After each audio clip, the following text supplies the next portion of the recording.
Irmãos, presta atenção nesse testemunho aqui que eu tenho certeza que vai edificar a sua fé. Mas antes, deixe o seu like, comente, compartilhe e, é claro, inscreva-se no nosso canal para continuar recebendo mais conteúdos como esse.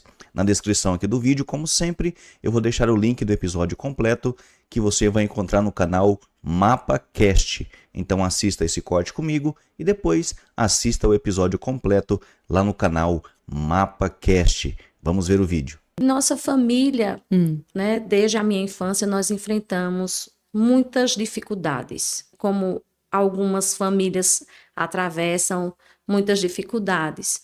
E a minha família era uma dessas. Um lar que, por conta do alcoolismo, por parte do meu pai, e muitas vezes a gente se sentia solitário, principalmente aos finais de semana, mesmo ele sendo um provedor da casa, nunca deixou faltar nada, mas nos limitava a viver em família devido à bebida e que nos fazia sofrer, né? Nos trazia algumas consequências emocionais por causa disso. Mas o Senhor é aquele que conhece e sabe o tempo certo para mudar a situação daqueles que o buscam. Amém. E, para a glória de Deus, através da minha mãe, a nossa casa foi alcançada. Enfrentamos muitas adversidades. Inclusive, na minha infância, talvez isso vá refletir na vida de alguns que assistam esse podcast, que além da questão afetiva e familiar que eu enfrentei, dificuldades mesmo, limitação até mesmo em casa, no vestir, no calçar, alimentação precária. Mesmo meu pai, como eu volto a dizer, sendo um bom provedor, mas a gente entende que quando não se tem o Senhor como centro da família, sempre vai faltar alguma coisa, e que o adversário ele encontra algumas brechas para entrar nas finanças. E era o que mais acontecia. E na minha infância, eu me recordo muito de muitas vezes eu procurar algo em casa para comer, como qualquer criança procurava, né? E não era algo de luxo. Seria um pão, seria um biscoito, seria uma bolacha e não tinha. E minha mãe, ela recorria à farinha. Ela peneirava a farinha, colocava um pouco de açúcar e nos dava, tanto para mim quanto a minha irmã mais velha, para que a gente pudesse comer. E isso era o nosso lanche da tarde. E por muitas vezes, na nossa casa, realmente a alimentação era precária. E minha mãe nunca, uma coisa assim que eu carrego da minha mãe, é que ela nunca reclamou. Ela já era uma mulher sábia, mesmo antes de conhecer a Cristo, mesmo enfrentando todos os desafios no casamento, com meu pai que não conhecia a Cristo na época, e as dificuldades e fragilidades que a gente encontrava, mas ela era sábia. E o Senhor, eu acredito que já tinha encontrado, só faltava ela o encontrar. E ela, por muitas vezes, ela lutava, calava, para que não houvesse nenhum atrito em casa, principalmente quando meu pai chegava embriagado, e para que não houvesse nenhum tipo de descontentamento entre eles e isso refletisse em nós enquanto criança. E isso me marca muito até hoje, né? Me emociono até em falar isso, em voltar um pouco a essa trajetória. Porque só quem é uma criança de um lar que enfrenta esse tipo de limitação e esse tipo de dificuldade pode entender. E eu acredito que eu estou falando com pessoas agora, né? Através desse início de fala, pessoas que se encontraram ou se encontram nessa mesma situação hoje. Mas eu quero dizer para você desde já, e olha que eu estou falando de forma prévia, como o Senhor alcançou a minha vida, como o Senhor alcançou a minha casa, como o Senhor ele mudou a minha sorte. Ele é poderoso para fazer infinitamente mais do que aquilo que você está pedindo ou pensando aí do outro lado. O Senhor não me trouxe aqui e não trouxe ao coração de Edja de me trazer aqui para o MapaCast. Não foi por acaso. O Senhor, ele tem endereço certo e para alcançar as vidas na qual ele já tem determinado. E eu peço a você que assista tudo que nós vamos relatar aqui, porque eu sei que vai edificar a sua vida. Você vai ser alcançado. Em alguma parte desse testemunho, daquilo que nós vamos deixar da parte de Deus, você vai ser alcançado. E como eu estava falando, Edja, nós enfrentamos muitas adversidades. Outra parte que talvez algumas pessoas se identifiquem, até uma certa fase da minha adolescência, eu só tinha, como as pessoas diziam antigamente, aquelas duas velhas roupas, né? Que eram, na verdade, trazidas como novas. Que era o Natal e o São João, como dizia as pessoas que era no mês de junho, né? Como para algumas pessoas naquela época, quando nós também não éramos cristãos, nós acreditávamos, né? Nas festas juninas e os festejos juninos em geral. E ali era onde minha mãe muitas vezes passava alguns sacrifícios para conseguir essa roupa do mês de junho. E aí se passava mais os 6 meses, né, para se conseguir a roupa do Natal. Do final do ano. E era o calçado mais simples que se podia conseguir e também, né, no meio do ano e no final do ano. Muitas vezes, por inúmeras vezes, eu e minha irmã, nós vestíamos roupas de doação, calçados de doação, as pessoas doavam. Me lembro ainda, né, quando eu cheguei na igreja, quando o Senhor ele nos alcançou e alcançou a nossa casa através da minha mãe, foi em um momento crucial da nossa vida, porque eu estava muito enferma. Eu tinha por volta de 8 para 9 anos de idade e eu tinha uma enfermidade na garganta que eu passava mais tempo doente do que boa em casa, e muitas vezes minha mãe levava aos médicos. Os médicos medicavam, mas por forma, assim, de dias, eu estava bem. Em fração de segundos, tudo que estava bem já começava, febre alta, eu começava a delirar em casa, eu passava mal, e aí voltava tudo à estaca zero. E uma vez a minha mãe já desesperada, sem dinheiro para gastar com medicação, e muitas vezes passando por privações mesmo para poder conseguir até as medicações, ela ouviu falar de um missionário que tinha chegado na cidade, que ele é o meu pai na fé, um ministro do Evangelho, da Igreja do Evangelho Quadrangular, e ela teve a curiosidade de conhecer este lugar, porque antigamente existia a ronda policial aqui em Garanhuns, né? Muito conhecido. E após essa ronda policial, acontecia um programa que ele veio fazer para alcançar as vidas, né? Daqui da cidade e região. E ele dizia, olha, venha participar de uma novena milagrosa. Foi assim a forma atrativa que ele alcançou muitas vidas. E esses cultos, eles aconteciam no auditório da Rádio Jornal. E por curiosidade, e a minha mãe já cansada, muito cansada de toda a trajetória comigo, de todo o desgaste, né, emocional também que ela passava no casamento, ela disse, eu vou lá e eu vou ver o que é que vai acontecer. E nós fomos. E exatamente nesse dia ela me levou, eu estava muito enferma, com uma febre altíssima, eu chegava a delirar de tanta febre. E minha mãe, ela me levou e uma grande multidão estava lá, tinha mais de 500 pessoas no auditório. Muita gente, vinham pessoas de toda a região. Uau, isso é na década de 80? Isso, 80, 90, início dos anos 90. E as pessoas, elas vinham até naqueles tipo carro pau de arara e paravam ali próximo ao relógio de flores, paravam ali, desciam e iam para essa novena milagrosa. E minha mãe entrou comigo nos braços, e ela foi passando no meio da multidão, e aquele homem, ele começava a ministrar a palavra de forma muito simples, mas muito cheia da presença de Deus, e ela chegou e me colocou na frente das pessoas em cima daquele palco. E aquele homem, ele orou por minha vida. E a partir daquele dia, o Senhor, ele me tocou de uma forma extraordinária, e toda a enfermidade que existia sobre o meu corpo, sobre a minha vida, foi embora. E eu fui totalmente tocada por Deus. E aí foi o meu primeiro contato em conhecer ao Senhor. Quando eu tinha por volta de 8 para 9 anos de idade. E através da minha mãe. E aí, Edja, falando sobre essa trajetória com Cristo, eu quero dizer para você e para todos os ouvintes, servir a Deus é a melhor coisa que pode existir na vida de um ser humano. É o maior presente e a maior dádiva que alguém pode receber. É o Senhor lhe chamar de filho e você poder chamar ele de Abba. É verdade.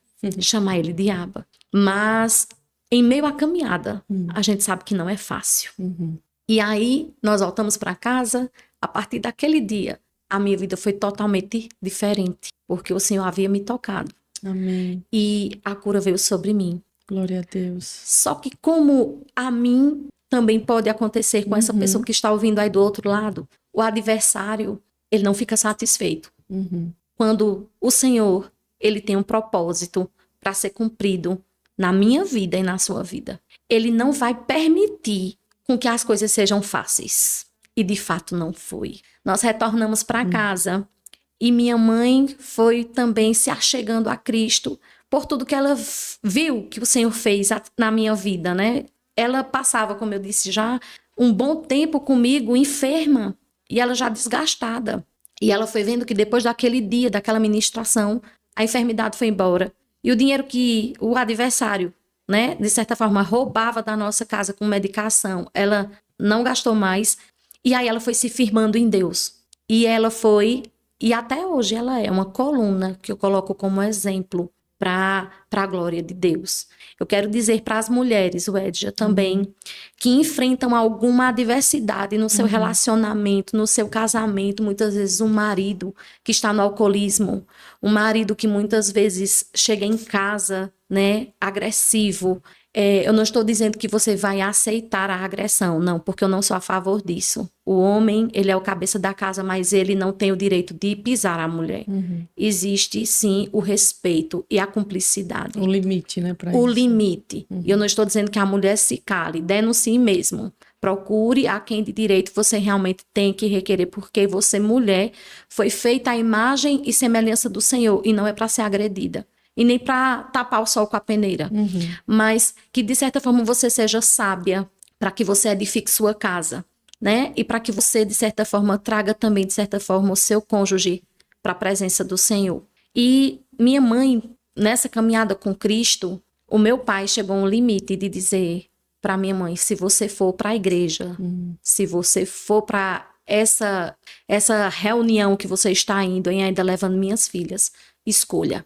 Ou você fica nesse lugar, ou você fica comigo. E minha mãe, ela disse, eu amo você porque você é o meu marido, mas eu também conheço a esse Deus que mudou a vida da minha filha. E por ele também eu não vou deixar. E ele, naquele momento, se revoltou, deu as costas e ela ficou calada. Ela simplesmente, nesse início de caminhada, as poucas palavras que ela aprendeu, ela repetiu e disse, meu Deus, que o Senhor faça a obra na minha casa. Que o Senhor fale no coração do meu marido. Porque eu não posso mudar a vida dele. Eu não posso transformar o coração dele. Mas o Senhor pode.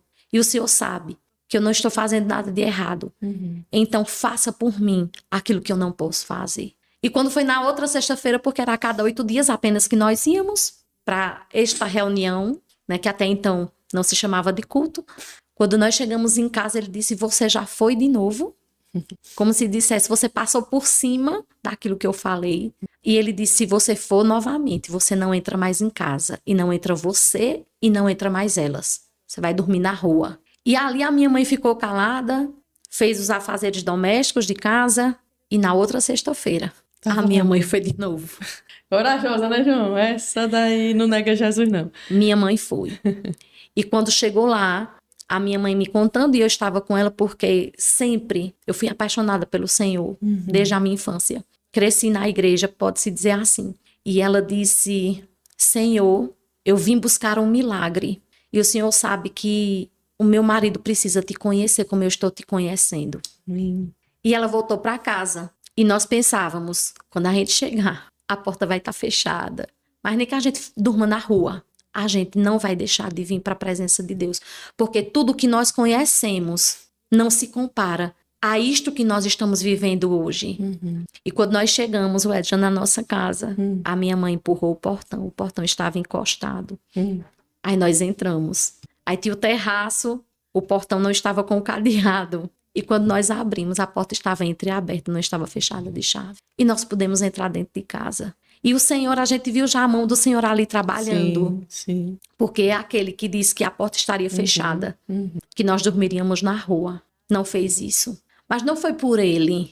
É porque o Deus que nós servimos, ele não permite com que os seus filhos, que são perseverantes na sua fé, eles sejam envergonhados. Amém. É isso que eu quero declarar para as pessoas que estão assistindo esse podcast. Você não será envergonhado. Amém. Você não será envergonhado diante dos seus inimigos. Diante da afronta, né? Diante da afronta. Até porque a gente entende que não era ele.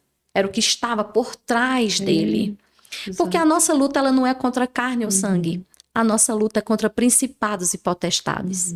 E quando a gente começa a compreender isso, Aí a gente muda a rota, muitas vezes, das atitudes que a gente costuma ter, porque a gente começa a compreender que não é a pessoa, mas é algo espiritual que está por trás. E aí começou a nossa trajetória de fé, de não apostatarmos a nossa fé em nenhum momento. E eu fui crescendo na igreja, minha outra irmã também. E quando nós estávamos eu estava por volta dos meus 12 para 13 anos, nós recebemos um presente de Deus, que é o meu irmão mais novo, que muitos conhecem, talvez pelas redes sociais, que é Jean Zabumbeiro. Faz parte também do Grupo Sal da Terra. E ele veio para nós como um presente, Edja, porque minha mãe, ela tinha perdido um filho fazia 1 ano e pouquinho. Ela teve 2 gestações de menino, mas os meninos, quando nasciam, eles morriam. Inexplicavelmente, nós até hoje nós não conseguimos entender. E fazia 1 ano e pouquinho que ela tinha tido essa gestação e tinha perdido esse filho com aproximadamente 30 dias de nascido. E de repente chegou uma vizinha, que também era crente. O marido dela tinha ido para uma pescaria. E chegando nessa pescaria, quando ele estava vindo de volta, um homem, ele chegou com a criança nos braços, perguntando se alguém queria adotar. E aquele homem, ele disse, olha, eu não tenho pretensão de adoção. E todos os outros ali também disseram a mesma coisa. E ele voltou para casa, chegou em casa, comentou com a esposa. E a esposa estava na cozinha preparando a refeição. E fortemente Deus falou ao coração dela que fosse até a casa da minha mãe e compartilhasse aquilo. E dissesse para minha mãe que Deus tinha um presente para ela, que acreditava que era aquele menino que ela tinha perdido, mas que Deus estava mandando outro. E ali prontamente ela falou com minha mãe. E nosso coração se encheu de alegria e disse, pronto, é o nosso irmão que a gente quer. Só que meu pai chegou na hora do almoço, do trabalho, e quando nós fomos compartilhar, meu pai disse, não, eu não quero. Porque depois vai trazer problema, alguém vai querer vir tomar, e a gente vai ter se apegado, e não vai dar certo. Mas aí a gente, como filhas e como esposa, de um jeitinho do outro, a gente conseguiu convencê-lo. E veio então o meu vizinho, e voltou ao lugar de onde ele estava, e começou a procurar esse homem, para ver se ele ainda estava com essa criança. E encontrou aquela criança entregue dentro de uma caixa de papelão, com o seu corpo todo coberto com moscas, as unhas dos pés e das mãos todas já caindo porque estavam Os bichos. de bicho. E uma senhora de mais de 90 anos era quem tomava conta dele, e muitas vezes ele nem leite para tomar tinha, era uma garapa que ela dava para ele. Aqueles meninos que só têm olho e barriga, foi assim como o meu vizinho, ele trouxe ele para casa. E quando nós o recebemos com todo amor, quem ia visitar dizia, vocês pegaram essa criança e ela vai morrer. Ela vai morrer porque ela não tem condição de sobreviver desse jeito. Ele tinha 8 meses de vida, mas ele não ficava nem pezinho, durinho, como geralmente uma criança fica, de tão debilitado. Mas aí Deus também tinha um plano e um propósito na vida dele. Como eu quero dizer que Deus tem na sua vida, na vida dos seus. E ali aquele menino, a gente foi cuidando, foi levando para os médicos, e ele foi se levantando, foi se fortalecendo. E nós sabíamos que Deus tinha um plano também na vida dele. E ele é um instrumentista nato na área de percussão, porque ele toca todo tipo de instrumento percussivo. Né? E assim, ele era apaixonado pela banda Sal da Terra, e em um determinado momento, no festival aqui em Garanhuns, né, que era já o festival de inverno gospel que existia, ele foi ver uma apresentação, conheceu Marcos, e Marcos ali também o abraçou como filho, e ele começou a fazer as viagens no Sal da Terra, e hoje ele viaja o Brasil todo, e hoje ele é conhecido em vários lugares, um percussionista de mão cheia. E Deus o alcançou, Deus o salvou, Deus o resgatou, e o trouxe para uma família onde ele foi luz, principalmente na vida do meu pai, que aí depois eu vou chegar numa trajetória muito crucial da vida do meu pai, do encontro dele com Deus. E assim foi a nossa família, inicialmente falando, Edja. Inicialmente falando. E Deus, ele sempre foi muito bom. E Deus, ele é bom em todo o tempo. Em todo o tempo ele é bom. E a sua graça maravilhosa, ela nos alcança todos os dias. O seu favor nos alcança todos os dias. Nós não éramos merecedores dessa graça. Nós não éramos merecedores de termos tudo que temos, o que possuímos, o que já ganhamos e ainda aquilo que ele já prometeu que irá fazer. Mas ele é bom. E ele olha com seus olhos de misericórdia para nós. Né? Ele olha para nós. Verdade. E aí, continuando, Assim foi uma fase da minha vida até chegar a conversão do meu pai. Porque até a Eita conversão Deus. do meu pai, irmãos, Foi uns anos. 12 Meu Deus do céu. 12 anos. Uau. E veja só, Tu já era jovem. sim, jovem. E aí, o que eu acho interessante e eu quero deixar para você, é você perseverar. Perseverar na fé. Não apostatar a sua fé pelos desafios que se levantam. Não negar a sua fé, não negar a Cristo, independente de qualquer coisa que se levante contra você. Amém. Você ser constante é primordial para você alcançar a vitória. É a chave, É, a perseverança. E a verdade. confiança de que aquele que te chamou, ele é fiel para fazer no tempo dele acontecer na sua vida. Não no meu tempo, não no seu tempo, mas no tempo dele. Amém. Esperar. E aí, nós orávamos. E o meu pai, ele bebia socialmente, às vezes. Só que aí tinha dias que o adversário ele era tão furioso que ele bebia de segunda a domingo. E aí, aquilo ali tudo era uma afronta que o adversário fazia contra nós. Muitas vezes nós íamos para a igreja e quando nós chegávamos em casa, meu pai ainda não estava em casa. E muitas vezes a gente sofria, porque a gente não sabia onde ele estava, com quem estava, né? As pessoas que ele se relacionava, o que estava acontecendo. A gente esperava muitas vezes chegar uma má notícia, né? Que poderia ter acontecido algo com ele. E minha mãe muito se angustiava, mas ainda quando ele chegava totalmente embriagado em casa, ele ligava o som na maior altura, como se dissesse, eu não tô nem aí, se vocês vierem da igreja, eu não faço parte da igreja, porque ele era tipo aquele Gabriel, eu nasci assim, sou assim e vou morrer assim, e quem quiser que me aguente. E nós o Os respeitávamos. incomodados que se mudem. Né? Exatamente. Ele dizia, eu agora deixei de pegar no pé de vocês, então agora também eu faço o que eu quiser. Então me deixe também, né? Me deixe também. E aí, nós começamos a orar, nós já tínhamos mais uma certa maturidade espiritual. E nós começávamos a orar, fazer propósito, jejum, campanha de oração, por a salvação do meu pai. E nós oramos 12 anos. Meu Deus. 12 anos. E aí eu já estava na minha fase da juventude.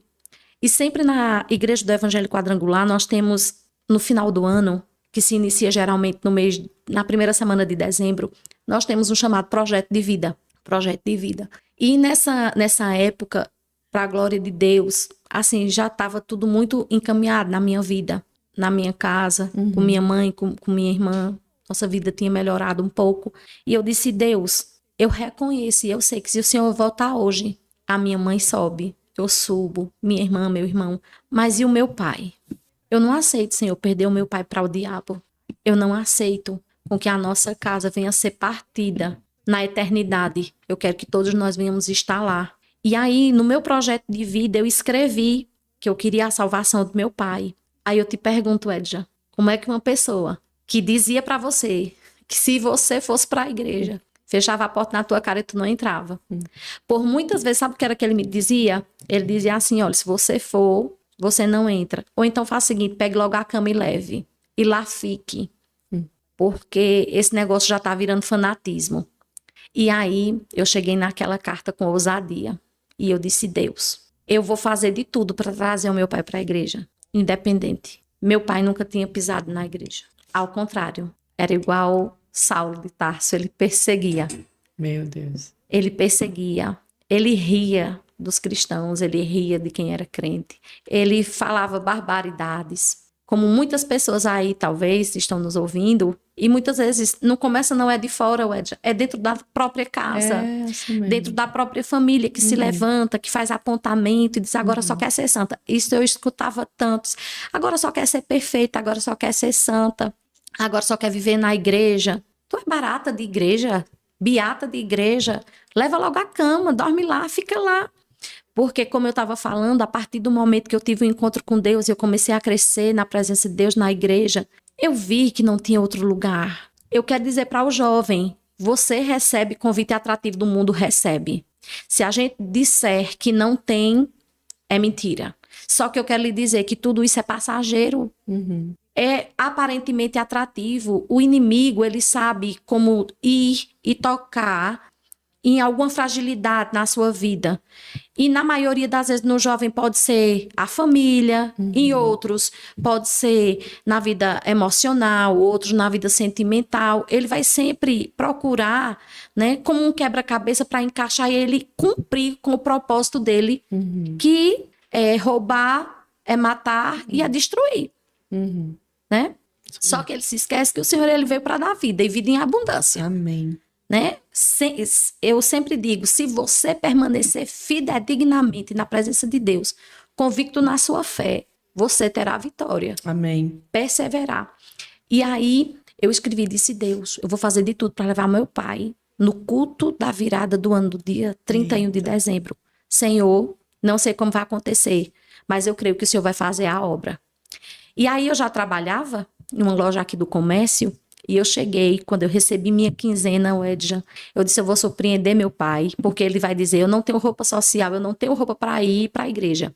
E nessa época, eu cheguei, comprei uma roupa, comprei uma camisa, uma calça para o meu pai, e disse, pai, olha aqui um presente para você vestir no dia 31 de dezembro, no Réveillon. Ele olhou, eita, obrigado. Só que aí, então, eu não chamei ele para ir para a igreja, né?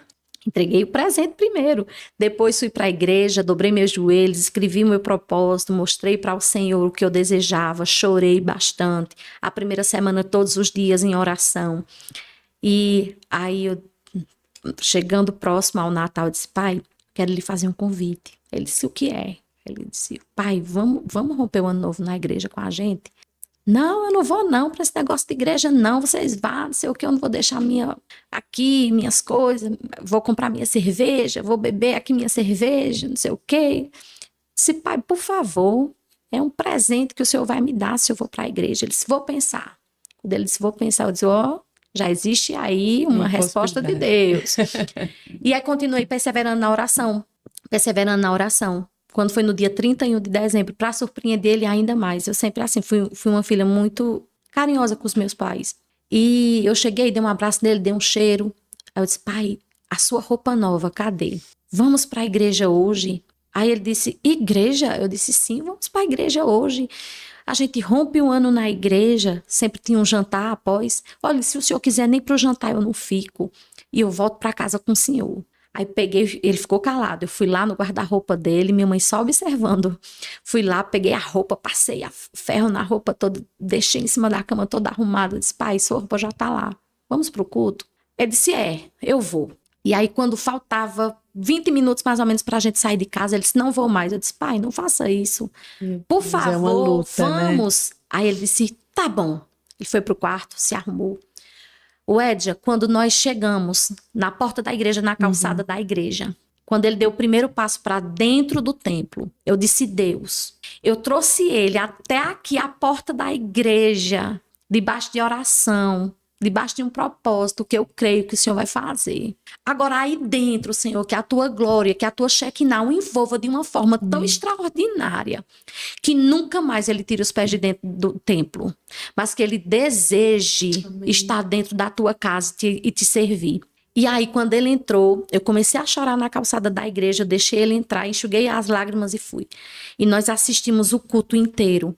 Quando terminou, no final do culto, o pastor, um paizão que nós tínhamos na época, era pastor Ismael Malaquias, ele veio, abraçou meu pai, desejou feliz ano novo para ele. Meu pai já foi se sentindo mais confiante dentro da igreja, né? O pastor, que é uma figura tão importante dentro do corpo de Cristo, né? Aquele que é o anjo da igreja. É muito importante o pastor ele ter essa visão, né? De ir até algumas pessoas e ministrar um abraço, que muitas vezes a pessoa vem de fora, vem arredio, né? E quando ele se sente abraçado, ele se sente mais confortável e confiante, né? Confiante, isso. E assim foi meu pai. E aí ele já ali conversou com meu pai, olha, tem um jantar, venha para o jantar, não sei o que. Meu pai, não quero, obrigada. Ele disse, não, mas eu faço questão, venha. E ali o meu pai participou daquele jantar. Voltamos para casa.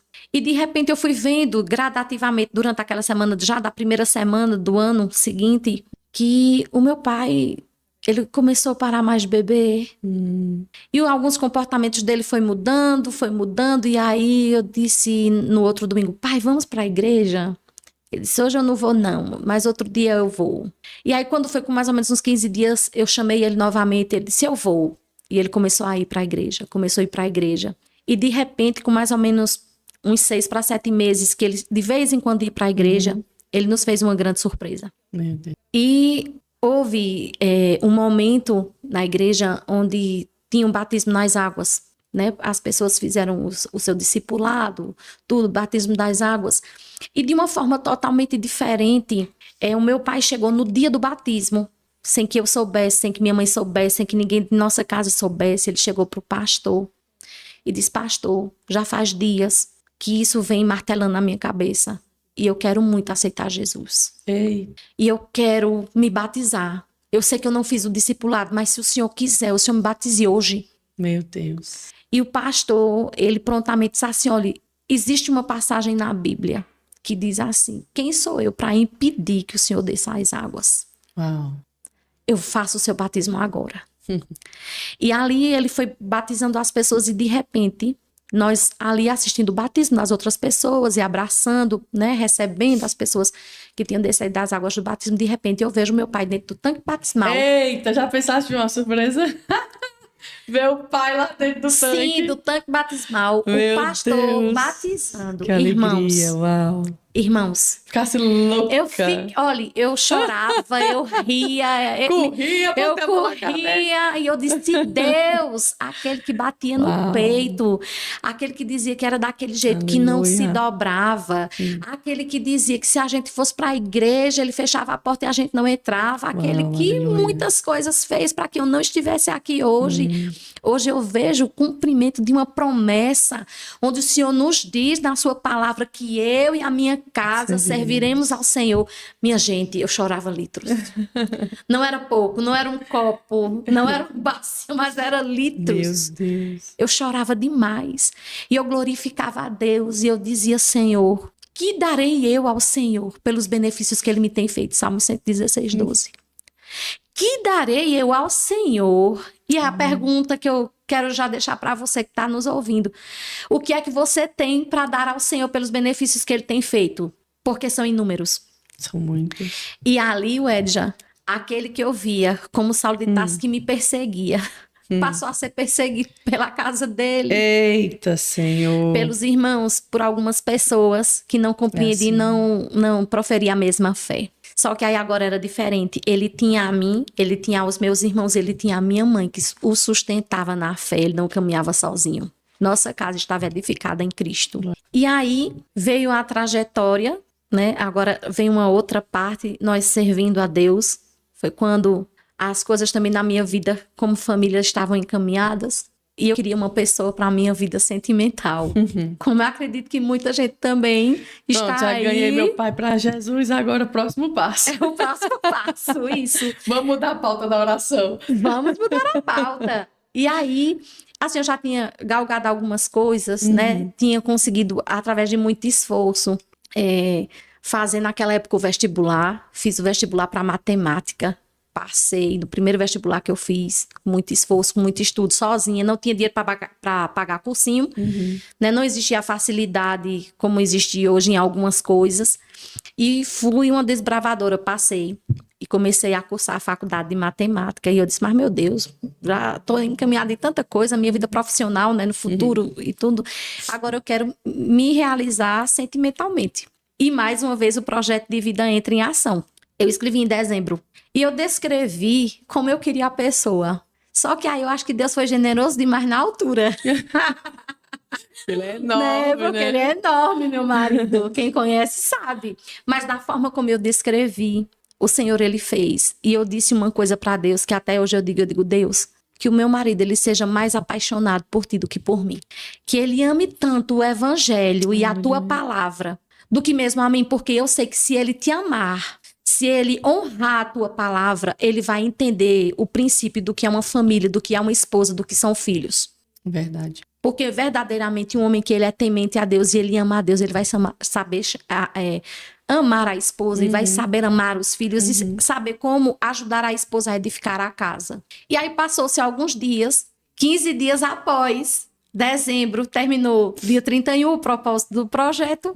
15 dias depois, em janeiro, eu conheci o meu esposo de uma forma assim aleatória, no centro de Garanhuns. Ele trabalhava numa empresa e eu mudou a empresa do local onde eu trabalhava para um lugar que ficava próximo onde ele trabalhava. E nós nos conhecemos assim. E nós conversamos, nós entramos em um propósito de oração primeiro, para saber se realmente o Senhor sinalizava um sim. Nós, para iniciarmos o nosso namoro, conversamos com os nossos pais, com os nossos líderes, né, espirituais, com o nosso pastor, para saber se realmente eles aprovavam. Porque, olha, eu quero dizer uma coisa para você, jovem. Tudo que começa certo se encarrega para ser tudo certo. E até então, nós estávamos na igreja e ele era muito tímido. Ele mal fazia uma oração para que as pessoas ouvissem, porque ele era muito tímido. Mas o meu pastor, na época, que isso já era um outro pastor, o pastor Gerson Lima, ele entendeu que ele tinha um chamado. Porque o Senhor, ele trouxe ao coração dele um desejo ardente pela palavra. E aí ele começou a estudar teologia, fazer faculdade de teologia no Recife. E começamos nessa caminhada.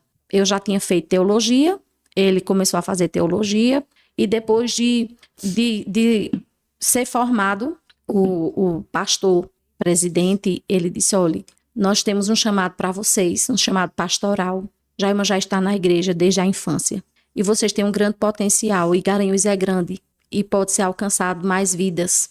E aí eu quero chamar vocês para uma grande obra, que é a Seara do Senhor. E aí ele não hesitou em nenhum momento. E nós começamos a trabalhar na obra do Senhor, no bairro da Brasília, com a bênção do nosso líder, o reverendo Sérgio Santos, lá de Recife. Nós, debaixo dessa visão dele, viemos, começamos a trabalhar e abrimos a igreja. E era um templo, era uma garagem bem pequena. E nos 4 primeiros cultos que nós tivemos, eu cantava para ele e ele pregava para mim. E nós subimos e descíamos todo final de semana as ladeiras ali da Brasília e nós evangelizávamos de porta em porta. Mas o Senhor, ele sempre foi conosco. E as tendas, elas foram se alargando e pessoas foram chegando. E hoje, para a glória de Deus, nós temos um templo muito abençoado. Muito abençoado. E muitas vezes nos cultos de domingo nós temos mais de 120 almas, mais de 120 pessoas cultuando junto conosco. Para a glória de Deus, né? Estando junto conosco. E aí nós formamos a nossa família depois de 4 anos de namoro, noivado, nós casamos. E estivemos com a igreja, né? Mas só voltando, irmãos, não quer dizer que a gente começou a fazer a obra sem estar casado ou não. A gente primeiro casou, depois veio a igreja e depois de 7 anos veio o nascimento da nossa primeira filha, Ana Júlia, que é um amor de menina, uma menina muito doce, uma menina muito amável, uma menina que tem uma mentalidade tão madura para a idade dela hoje que eu fico assim admirada. E depois de 4 anos que eu tinha tido Ana Júlia, veio uma situação que mexeu muito na minha estrutura emocional, como da nossa família, como até mesmo do corpo de Cristo na igreja. Porque depois de todo esse tempo, eu desejava ter um outro filho, Edja. E aí eu orava a Deus. Todas as minhas gestações, antes de eu gerar, eu colocava a mão sobre o meu ventre e eu declarava que os meus filhos, né, que fossem gerados do meu ventre, seriam para o Senhor. Amém. Seriam para a glória dele. Quando eu tive a gestação de Ana Júlia, meu Deus, eu descobri a gestação de Ana Júlia, eu já estava com mais de 2 meses. Nossa. Porque o meu ciclo, ele era irregular. Mas a minha gestação de Ana Júlia foi muito tranquila em relação a fazer tudo. Eu fazia tudo. Eu trabalhava em outro município. Eu ia e eu vinha. E eu era muito ligada na tomada de 1000 volts, entendeu? Eu não parava. Era a minha casa, era a igreja, todos os departamentos da igreja envolvida. Enfim. E aí, depois de 4 anos que Ana Júlia já estava maior, eu disse, eu agora vou ter outro filho. E quando eu engravidei, que eu descobri com poucos dias depois, eu infelizmente perdi o bebê. E aí passei um período muito difícil, onde eu fiquei 15 dias em casa, só deitada, tomando medicação. E em um determinado momento, eu estava em casa e eu senti uma dor muito forte no pé da barriga e fui né? Como as pessoas dizem, aquela dor assim, bem no pé da barriga mesmo, uma dor muito forte. E eu levantei, fui pro banheiro. E minha mãe nunca me deixou, em nenhum momento. Sempre, todos os dias, a minha mãe comigo. Neste dia, o meu esposo foi para a igreja ministrar, era um domingo, e minha mãe estava comigo, minha mãe e meu pai na minha casa. E eu levantei para ir ao banheiro, e eu senti uma tontura e um suor muito frio, algo muito estranho. E eu não sabia que eu estava perdendo meu bebê dentro do banheiro. E ali, só quem já passou por uma perda desse jeito vai saber o que eu estou compreendendo, vai compreender o que eu estou dizendo. Você vê um sonho, um desejo, ao que você plantou no seu coração, indo embora. E quando a gente fala de perda, nós não estamos falando de tempo, da questão de idade cronológica, porque desde o momento que você descobre, você já ama, você já deseja, você já faz planos, você já pensa como será, se é menino, se é menina. Que não chegou a saber o sexo, né? Não. E aí você já começa a fazer alguns planos, e aí de repente você vê aquela situação acontecendo. E eu chamei pela minha mãe veio, viu tudo o que estava acontecendo. Mas como mãe, naquele momento, e sempre sabia como ela foi, ela me acalentou e ela disse, não, olha, fique tranquila, você não tá perdendo esse bebê. Fique tranquila. E eu passei muito mal dentro do banheiro, muito mal mesmo. Ela me segurou, me fez massagem, me fez respirar melhor.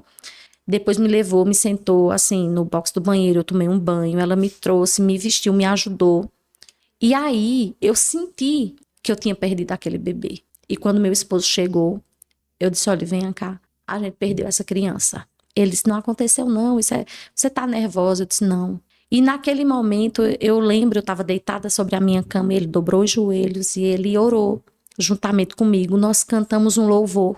Lembro, como hoje, aquele louvor, tu és bom, em todo tempo és bom, justiça está em ti, teu amor é para sempre. E ali, eu liguei para um médico, o médico disse, olha, eu não tenho o que fazer, você tem que esperar 15 dias, para depois repetir o exame e ver o que aconteceu. E aí fiquei ainda de molho 15 dias. Depois dos 15 dias, fui para fazer uma ultrassom e o médico realmente constatou que não existia nada mais dentro do meu útero, que realmente tinha havido a perda. Um aborto espontâneo. E aí eu voltei para casa, muito triste, chorei, mas eu me lembrei de uma situação que Davi passou quando ele perdeu o bebê de Batseba, né? Mesmo sendo um filho que não era um fruto de algo legal, mas quando ele perdeu, ele tirou, né, os panos de saco cinza, tomou seu banho, vestiu suas vestes reais e voltou para a sua posição. Então eu tinha passado de molho 15 dias. Então o meu momento de luto, de perda, eu tinha voltado para casa, chorei, entendi que era um plano e um propósito de Deus. No outro dia, eu me vesti e fui pro altar da igreja adorar. E as pessoas, elas se surpreenderam quando eu cheguei na igreja e disseram, pastora, a senhora tá aqui? Eu disse, tô, porque Deus é bom. Em todo o tempo ele é bom. E naquela noite, eu como ministro de louvor, eu acho que assim, eu rasguei o meu coração diante de Deus e eu glorifiquei a Deus de uma forma muito intensa, de uma entrega completa, entendeu?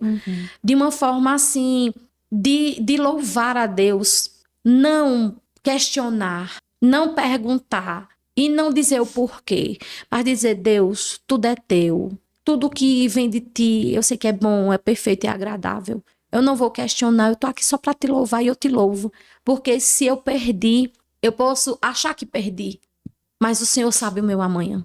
E nessa trajetória, voltando um pouquinho, durante esses 15 dias, quando eu estava de molho, eu reflito muito em uma passagem bíblica e uma pregação, a ministração da palavra, que eu coloquei aleatoriamente no YouTube do pastor Hernandes Dias Lopes, que eu amo ouvir as ministrações dele. Bem.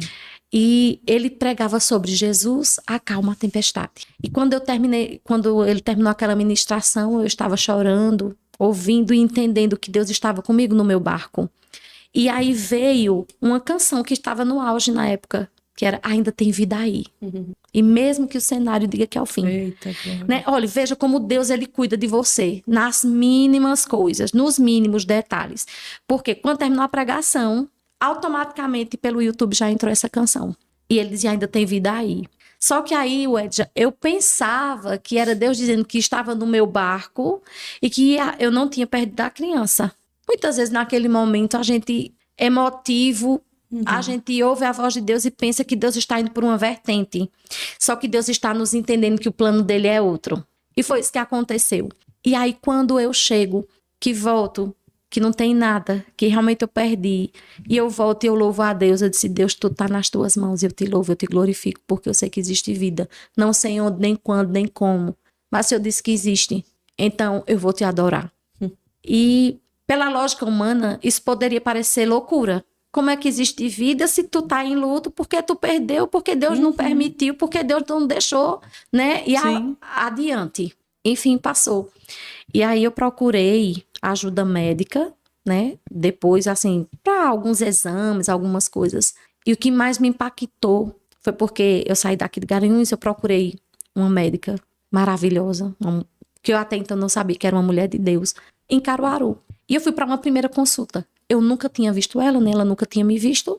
E quando eu sentei na cadeira, que eu falei um pouco da minha situação, o que tinha acontecido, porque eu estava lá, alguns exames que eu queria fazer, ela olhou para mim e ela disse, eu posso lhe dar um abraço? Nós vamos não procurar saber, nós vamos procurar saber o que pode ter acontecido para você ter tido essa perda, mas nós não vamos nos prender a isso. E o que for, a gente vai procurar solucionar da melhor forma possível. Aí ela foi e repetiu, eu disse, eu posso lhe dar um abraço? Eu disse, pode. Ela me deu um abraço, mas quando ela me deu o abraço, ela disse, Jesus está no seu barco. E aí eu entendi que Deus falou comigo naquele dia que estava no meu barco, dentro do meu quarto. Eu sozinha, eu e ele me trouxe aquela ministração da palavra. E alguém do outro lado.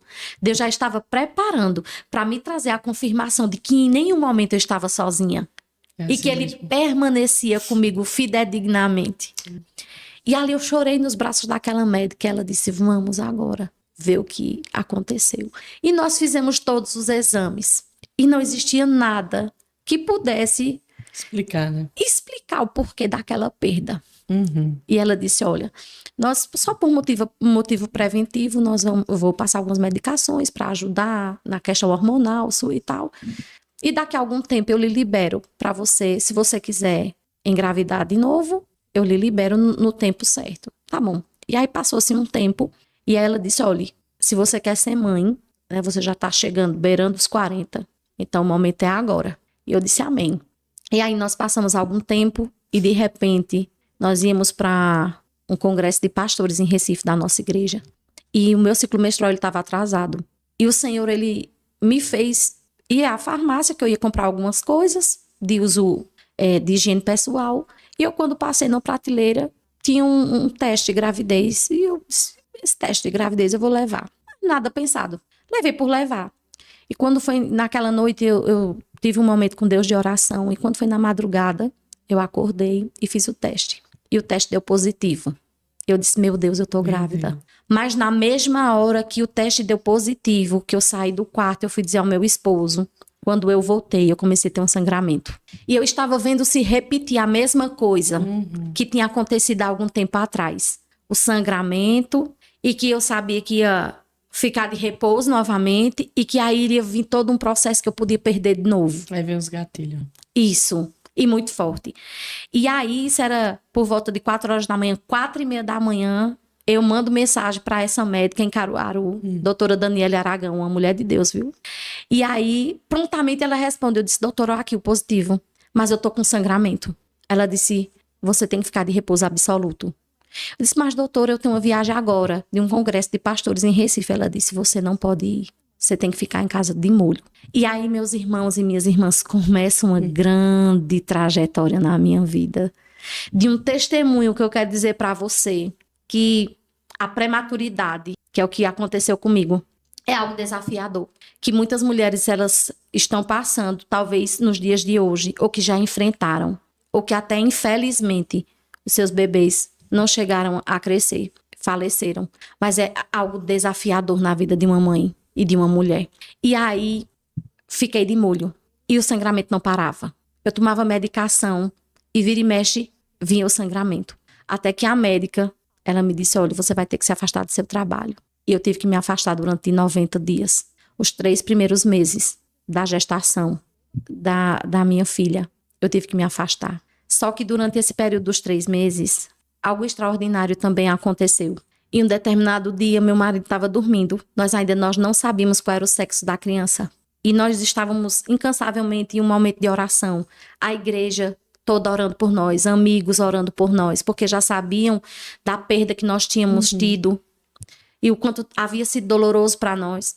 E aí, em um determinado dia de oração, meu esposo orando em oração e em busca, deitou, foi dormir. E eu creio plenamente que o Senhor o visitou. E através de um sonho, o Senhor mostrava algumas coisas para ele, do processo que eu estava passando, do sangramento que eu estava tendo. E ele dizia assim, o Senhor falava com ele no sonho: vocês estão dizendo que é Pedro e que é um menino, mas não é Pedro, não é um menino. É uma menina que está sendo gerada e o nome dela será Marília Gabriele. Que o que significa Marília Gabriele? Mulher forte de Deus. E aí meu marido, quando acordou no outro dia, né, eu passando esse processo todo, ele chega pra mim e diz assim: olha, você está grávida aí de uma menina. Aí eu olhei pra ele, eu ri assim, agora eu me lembro do dia que eu dei essa risada pra ele também. E eu disse: como você sabe? Aí ele disse: porque Deus falou comigo através de um sonho. Eu disse: amém. E depois dos 90 dias que se passaram, a médica pediu para mim repetir um exame. E eu fui na clínica para fazer uma ultrassom. E a médica disse: você já sabe o que é? Aí eu disse: ainda não. Ela disse: olha, eu não vou afirmar, mas eu acho que é uma menina. Mas eu sei que já passou da 14ª semana. Se você não quiser esperar até a próxima ultrassom, faça a sexagem fetal que você vai descobrir logo. E eu, né, Tomé, meu Deus, misericórdia. Saí de lá, tava até com minha mãe, que minha mãe sempre me acompanhava. Eu disse: mãe, eu vou fazer um exame de sexagem fetal. Vou ali no laboratório, eles vão colher meu sangue pra gente tirar logo a dúvida.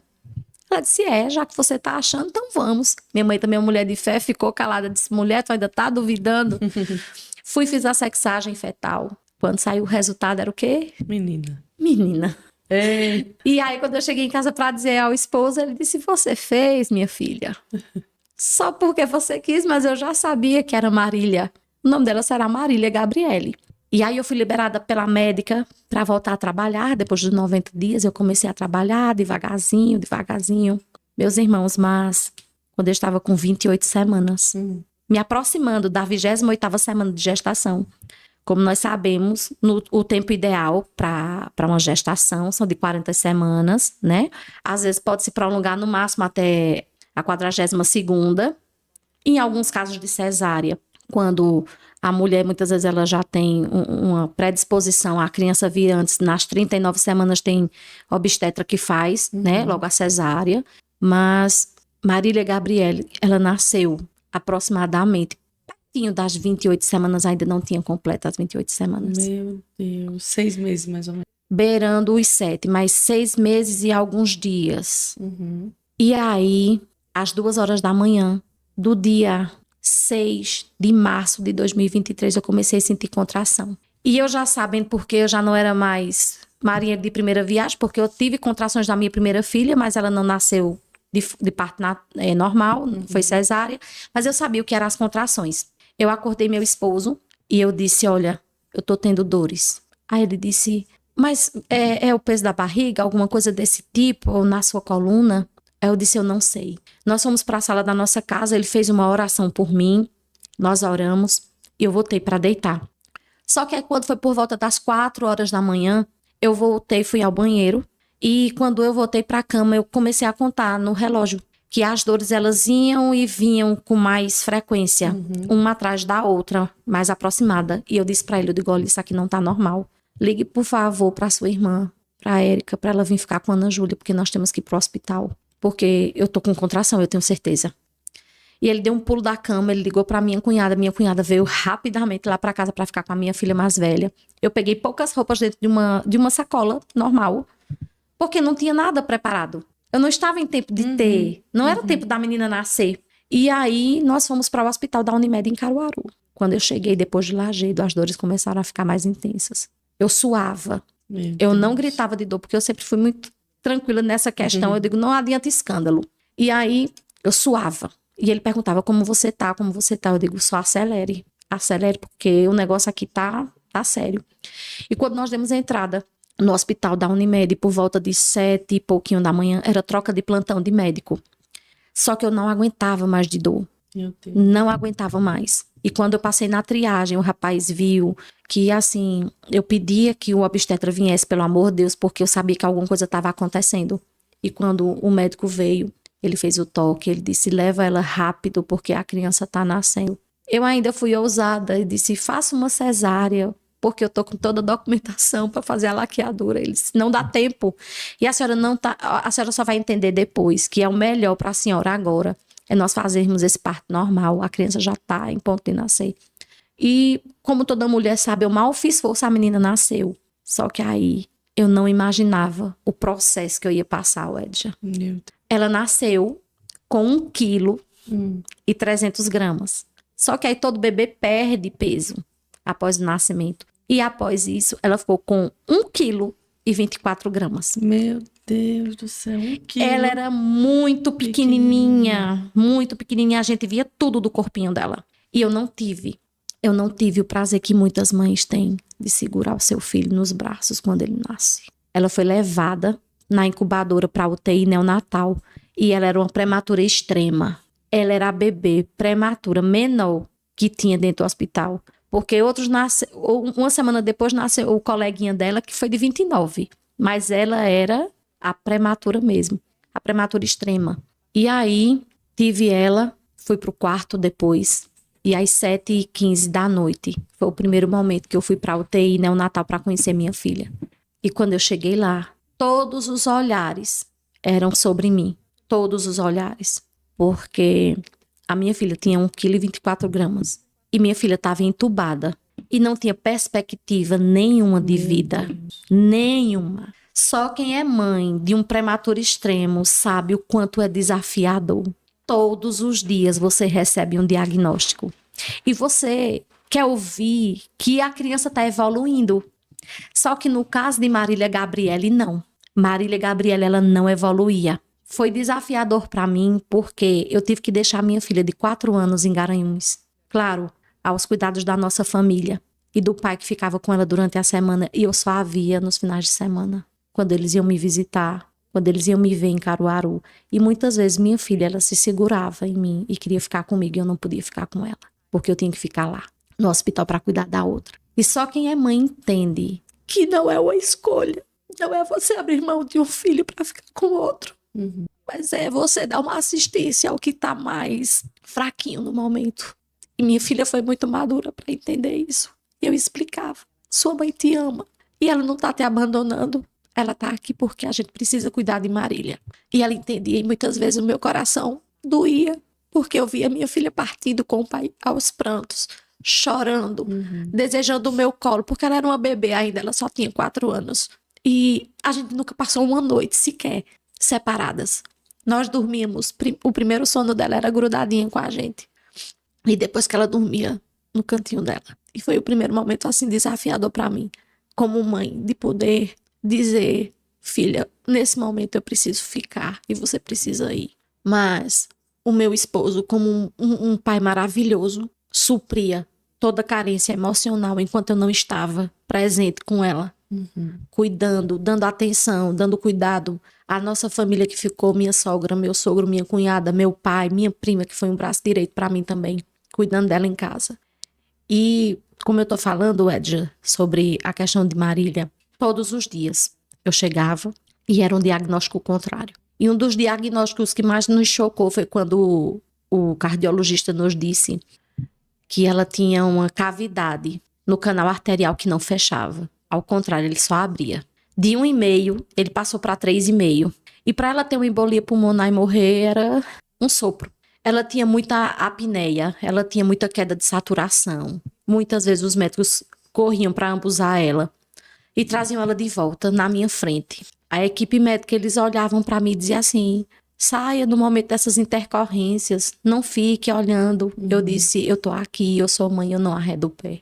Eu não saía de lado. Em nenhum momento. Eu disse, o que tiver que acontecer, eu vou estar presente. E aí, Marília foi entubada a primeira vez, foi estubada, mas não conseguiu passar muito tempo fora dos aparelhos. Aí foi entubada de novo. Meu. Aí tiraram o aparelho dela para tentar. Aí, em um determinado dia, era 4 horas da manhã, eu estava num flat que a gente alugou, porque eu tive que passar lá em Caruaru 67 dias com ela. E eu estava num determinado dia, eu tinha chegado, eu era a primeira mãe que chegava lá por volta de 6, 6:30 da manhã, e eu era a última mãe que saía da UTI. E naquela noite eu voltei para casa muito cansada. E o que eu acho lindo é que durante esses 67 dias, o meu esposo ele voltava porque ele precisava trabalhar e cuidar da nossa filha. Mas minha mãe deixou tudo, Edja. Deixou a casa dela. Meu pai disse, vá e fique com ela, dê todo suporte a ela. Minha mãe ia comigo pro hospital. Minha mãe sentava numa cadeira. Ela só saía de lá quando eu saía às 10 da noite. E ela dizia, filha, eu tô aqui. E o que tiver que acontecer, a gente tá junto. E ela passava a maior parte do tempo orando. Ela foi uma mãe para muitas outras mulheres que também estavam com filhos internados. Ela aconselhava, ela orava. Ela foi uma mãezona para muitas que estavam lá, não só para mim. E num determinado dia, 4 horas da manhã, eu ouvi uma voz lá dentro do flat que dizia, levanta e vai orar. E eu disse, Deus, eu tô cansada. Será que isso é algo da minha cabeça? E a voz voltou a dizer, ore. E eu levantei, assim, naquele pulo da cama, comecei a clamar. E eu comecei a orar e eu não sabia se era por Ana Júlia, se era por Melquides, se era por Marília, porque, enfim, a gente não estava junto para saber o que poderia estar acontecendo. Mas aí eu comecei a clamar. E quando eu olhei para o lado, estava minha mãe, já tinha levantado também, já estava do lado, já estava orando também. Sendo aquela coluna de mulher de fé, como ela sempre foi. E nós começamos a orar e eu orei mais de 1 hora de joelhos, chorando e clamando. E aí, quando eu olhei, já estava pertinho das 6 horas, eu disse, mãe, já tá quase 6 horas, a gente tem que ir pro hospital. E eu fui, tomei um banho rápido e fomos pro hospital. Quando eu cheguei lá que eu toquei a campainha, todo mundo me olhou com aquele olhar frio. E eu disse, meu Deus, alguma coisa aconteceu. Alguma intercorrência com Marília. E aí elas liberaram a passagem, a gente se higienizou para entrar na UTI. E quando eu cheguei na UTI, que eu olhei para a incubadora de Marília mais uma vez, Marília estava entubada. Meu. E eu cheguei, eu só baixei a cabeça e as lágrimas começaram a cair dos meus olhos. E eu disse, Deus, 60 dias eu nessa turbulência, Deus. O Senhor sabe que emocionalmente por dentro eu tô de pé porque o Senhor tem me sustentado. Só é intercorrência na vida de Marília, meu Deus. E aí veio a médica, a doutora Caroline, e ela disse, Jaime, o que nós podíamos fazer realmente era entubar Marília pela 3ª vez. Meu. Pela 3ª vez nós entubamos Marília. Porque hoje, pela madrugada, quase nós perdíamos Marília de vez. Deus. Na hora que vocês estavam orando. Eu estou sendo bem realista com você, Jaima. Quase nós perdemos Marília. E vieram as técnicas de enfermagem, a fisioterapeuta, e disse, olha, nós fizemos o melhor. E o melhor foi entubar ela de novo. E aí eu perguntei para a doutora, eu disse, doutora, e que hora era? Ela disse, era por volta de 4 horas da manhã. E eu quero dizer para você que está nos ouvindo, quando o Senhor te chamar, diga, fala, Senhor, porque o teu servo ouve. Não é coisa da sua cabeça, não é coisa mera do teu coração. É o Senhor te chamando porque Amém. Ele tem um propósito. Amém. Ele tem algo para ser cumprido, um livramento que Ele quer dar a alguém, ou abrir uma porta para você passar, independente, quando Ele chamar, venha, diga, eis-me aqui. Aleluia. E eu disse, tá joia, doutora, obrigada. E minha mãe estava sentada lá fora, eu já estava com mais de 1 hora lá dentro da UTI, ela não tinha notícias. E quando eu saí aos prantos, ela disse o que aconteceu. Eu disse, mãe, Marília está entubada pela 3ª vez. E ela segurou na minha mão, ela disse, minha filha, nós viemos aqui.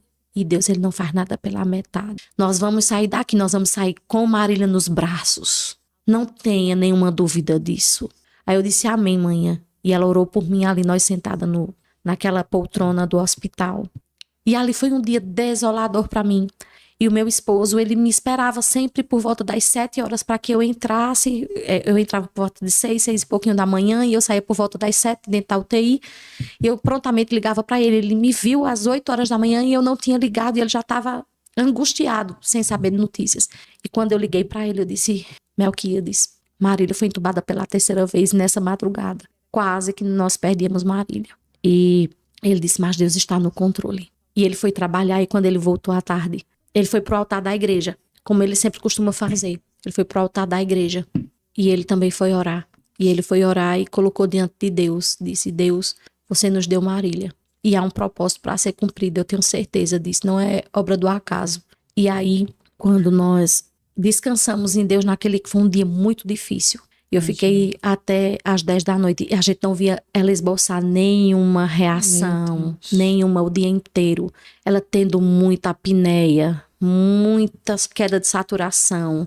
Os batimentos cardíacos baixavam, ia para 40, ia para 38 e todo mundo corria em cima. E eu voltei para casa e eu disse, para casa não, né? Eu voltei para onde eu tentava descansar um pouco à noite. Eu disse, Deus, eu creio que o Senhor está no controle de todas as coisas. E toda a igreja clamando, toda a igreja, amigos nossos continuavam clamando por a vida de Marília.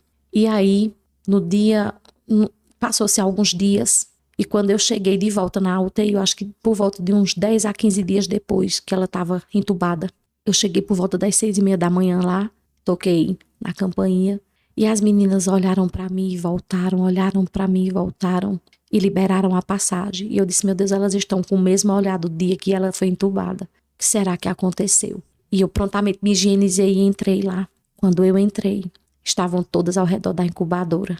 E elas disseram, olha Marília. E quando eu olhei Marília estava sem o tubo. E eu disse, vocês entubaram ela? Toda animada. Aí a mesma médica que tinha entubado voltou para mim e disse, nós não estubamos Marília. Eu disse não. Ela disse não, Marília mesmo se estubou. Aí eu olhei, como um bebê de 1,24 kg se estubou. Ela disse, não nos pergunte. Era hoje por volta das 5:30 da manhã, quando nós fomos fazer a troca de fralda e pesar ela. Nós vimos que ela estava sem o tubo. Só que aí existe um segredo. A chave que girou na vida de Marília naquele dia, não foi através de mim, mas foi através do pai. Porque o pai foi pro altar da igreja. E estava orando no altar da igreja por a vida de Marília. E exatamente, no momento do clamor e da oração, o Senhor, ele virou a chave e disse, eu vou mostrar que vocês foram pacientes durante todo esse tempo confiando em mim. Então agora eu vou entrar em ação. Porque é impossível, é impossível um bebê prematuro extremo com 1,24 kg tirar aquele tubo todo de dentro. Meu Deus. Se ela fizesse com as mãozinhas ou alguma coisa, esboçasse alguma coisa, ela poderia se rasgar inteira por dentro e daria uma hemorragia. Aquele tubo que vai até... Não tem o que explicar, né? Embaixo, na época da Covid, todos nós sabemos quantas pessoas elas morreram por conta só do processo de intubação e extubação. Isso. E como é que um bebê, por 3 vezes, foi intubado e na terceira vez ele mesmo se estuba? E ela disse, agora nós vamos passar por outros processos que ela vai se adaptar. Ela vai usar, aí, irmãos, eu comecei a entender toda a parte técnica de respiração. Não por livre e espontânea vontade, mas por necessidade, porque eu estava lá. Vamos usar o halo, nós vamos usar a pronga, nós vamos usar isso, nós vamos usar aquilo. Era o processo gradativo dela ir modificando para até ficar em ar ambiente. E foi assim para nós, algo sobrenatural da parte de Deus. Mas ainda uma situação não tinha sido resolvida, Wedja. A cardiopatia.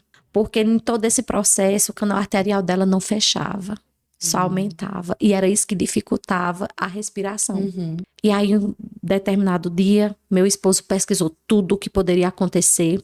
Existe uma técnica que, geralmente, os bebês, quando eles nascem de 9 meses, mas que eles têm algum tipo de cardiopatia, é feito um cateterismo para que feche esse canal arterial com uma placa tipo de bronze. E meu marido foi pesquisar tudo sobre isso.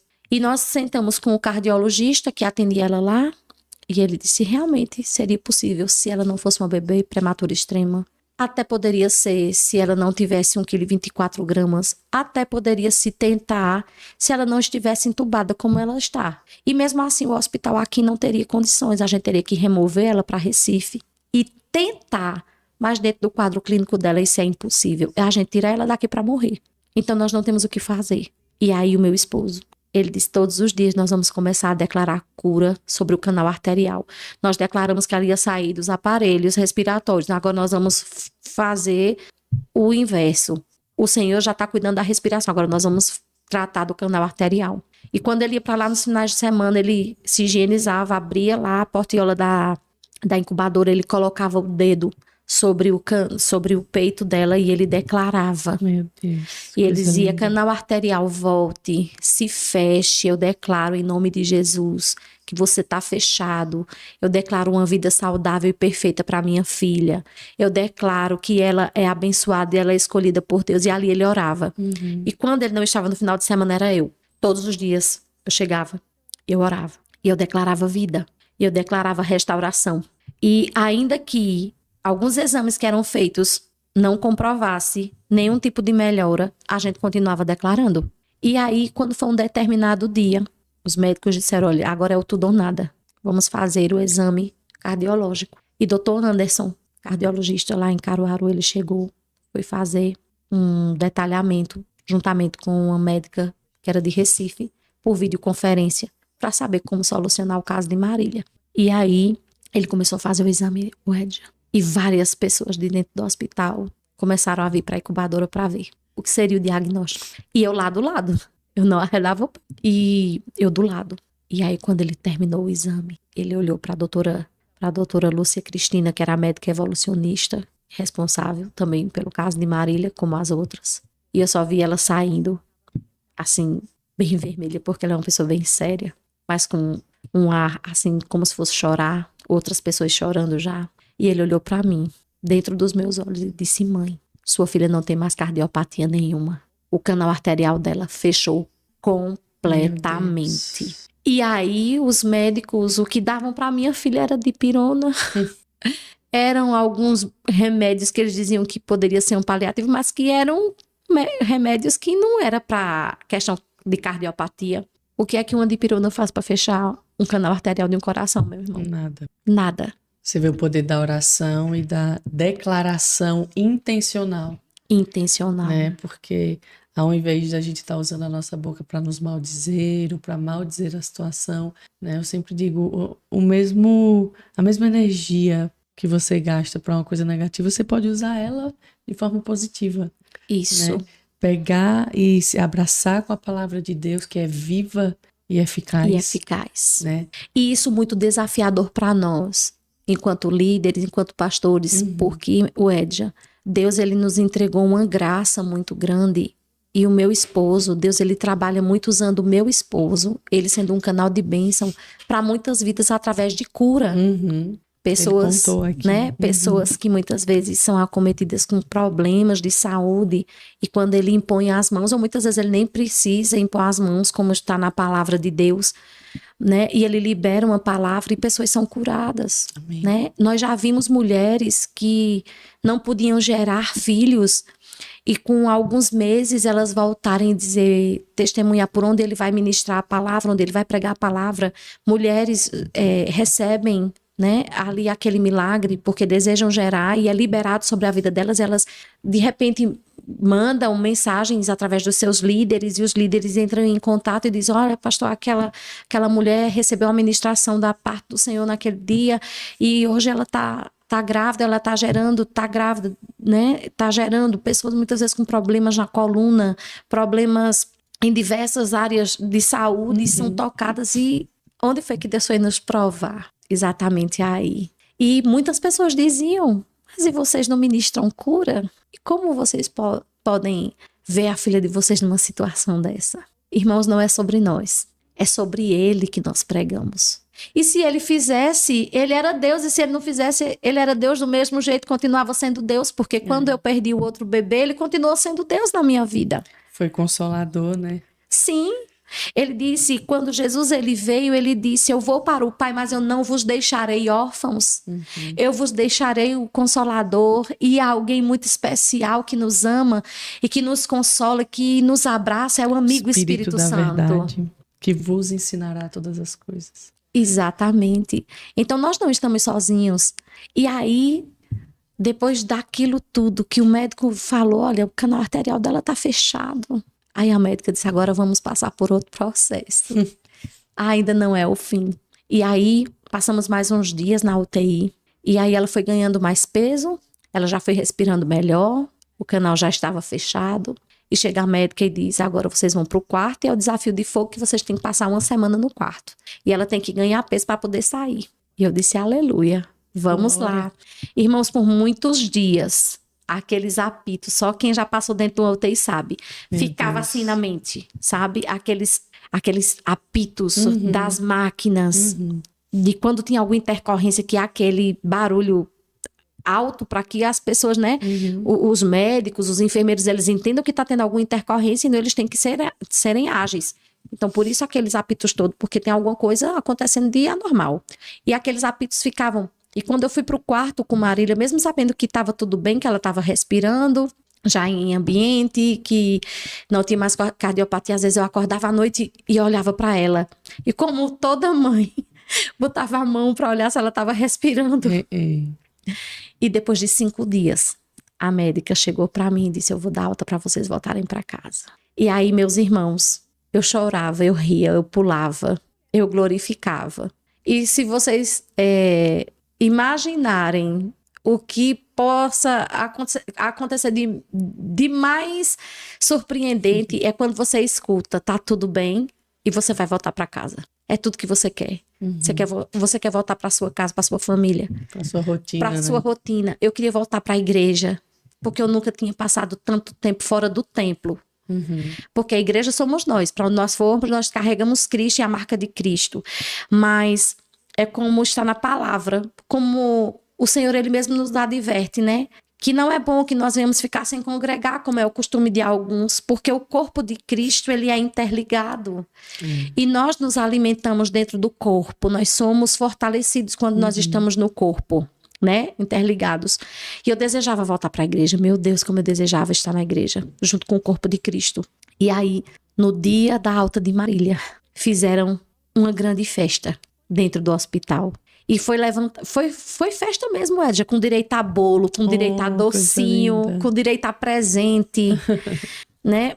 E naquele dia da alta de Marília, eu lembro quando eles fizeram o corredor para nós chegarmos até o espaço onde eles prepararam essa festa, eles colocaram aquele louvor: Deus de aliança, Deus de promessa, Deus que não é homem para mentir. Chorasse para se acabar. Eu já sou chorona por natureza. Eu chorei, meu Deus, que quase me acabo. E muitas vezes Deus, ele nos leva para nos ensinar a sermos totalmente dependentes dele.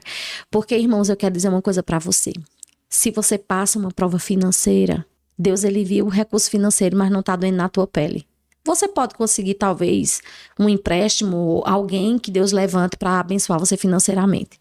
Se você está passando, muitas vezes, um conflito familiar, muitas vezes, através de um diálogo, você pode resolver. Mas existem coisas que saem do seu alcance, da sua esfera. Quem pode dar a vida? Eu poderia estar no melhor hospital, eu poderia ter os melhores médicos, eu poderia ter todos os recursos financeiros. Há um lugar que só Deus vai. Mas só Ele poderia mudar a minha sorte. Só Ele poderia mudar a situação. Porque Ele é quem dá e é Ele que tira a vida. E mais ninguém. É isso mesmo. Só Ele. E aí, depois de todo esse processo, aí diz: olha, mas Marília, como qualquer bebê prematuro extremo, vai enfrentar algumas limitações. Ela vai fazer fono, ela vai fazer físio, ela vai ter que aprender muita coisa. Irmãos, eu quero dizer para você, olhando para você dentro dos teus olhos, aquele que começou a boa obra, ele é fiel para completar. E quando ele faz, ele não faz pela metade. Deus de obras completas. Deus é o Deus de obras completas. Aleluia. E Marília, hoje está com 2 anos e 9 meses. Saudável, perfeita. E é cheia de Deus, porque gosta do manto, viu? Eita glória.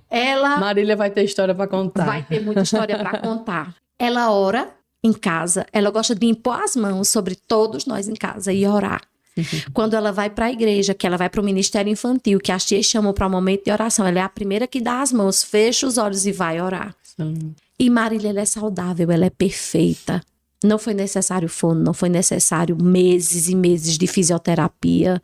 Levei por um pedido da médica e ela fez alguns meses, algum tempo de fisioterapia, mas não era nada que fosse motor, que ela não conseguisse sozinha.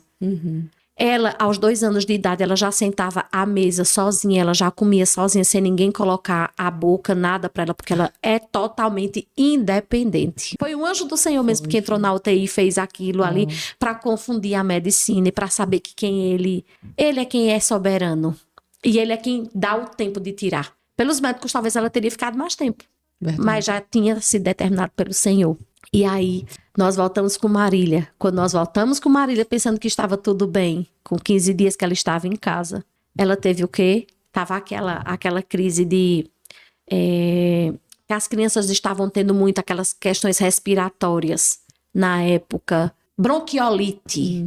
Ela teve bronquiolite, o que é um prematuro extremo, minha gente, com bronquiolite. Meu Deus do céu. E aí ela pegou Essa bronquiolite fragilidade. como?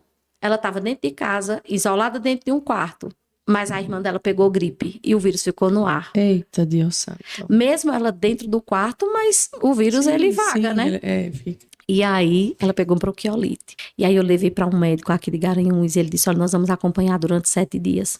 Mas se o quadro, eu quero vê-la todos os dias. Se o quadro dela evoluir para algo pior, infelizmente a senhora vai voltar para o hospital da Unimed em Caruaru e vai internar ela. Eu disse, não, Senhor, eu repreendo em nome de Jesus. Eu não vou voltar. Não aceito essa palavra. Não vou voltar para dentro de uma UTI, não, com ela não. O Senhor nos dará a vitória de novo. Se eu faço alguma coisa que eu não estou aguentando mais. Não.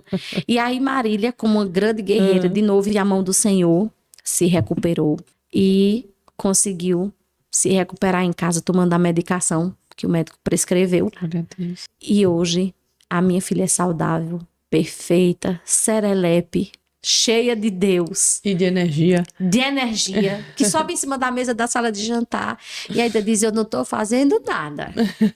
E acha que é a coisa mais normal do mundo. E assim, eu sou grata, sou muito grata ao Senhor por tudo que Ele tem feito na minha vida. Amém. E eu volto a dizer os mesmos salmos que eu falei inicialmente, que darei eu ao Senhor pelos benefícios que Ele me tem feito. Amém. E eu quero dizer para você que está nos ouvindo, está nos vendo, Edja, para todos nós, 2025, como você iniciou, está nos seus meados do mês, está pertinho de terminar. Mas aquilo que Deus disse que iria concretizar em 2025 em nossas vidas, Ele vai concretizar. Aleluia. Ele não é homem para que minta, nem filho do homem para que se arrependa. Se Ele determinou o dia e a data, vai acontecer. Se Ele disse que seria em 2025, vai ser em 2025. Não vai ser em 2026. Nem que ele chegue no último dia do ano, dia 31 de dezembro, e ele faça se cumprir. Mas ele vai cumprir, porque ele é Deus. E 2026, eu disse que 2025 seria o ano do extraordinário de Deus na minha vida. E foi o ano do extraordinário de Deus. E eu quero dizer que o ano de 2026 será o ano da soberania de Deus sobre nossas vidas. Amém. Será o ano de avançar, será o ano de crescimento, será o ano de destravamento, será um ano de rompimento em nossas vidas, em todas as esferas, em todas as áreas. Rompimento, crescimento e no lugar da vergonha, dupla honra. A dupla honra do Senhor nas nossas vidas. Eu creio e eu quero declarar para você, você que está nos vendo, nos ouvindo, será o melhor ano da tua vida. O ano do rompimento, do destravamento. Aquilo que foi impossível para você, Deus irá destravar e você vai avançar. Lança somente os teus planos e projetos diante da presença do Senhor, que Ele é fiel e justo para fazer na sua vida.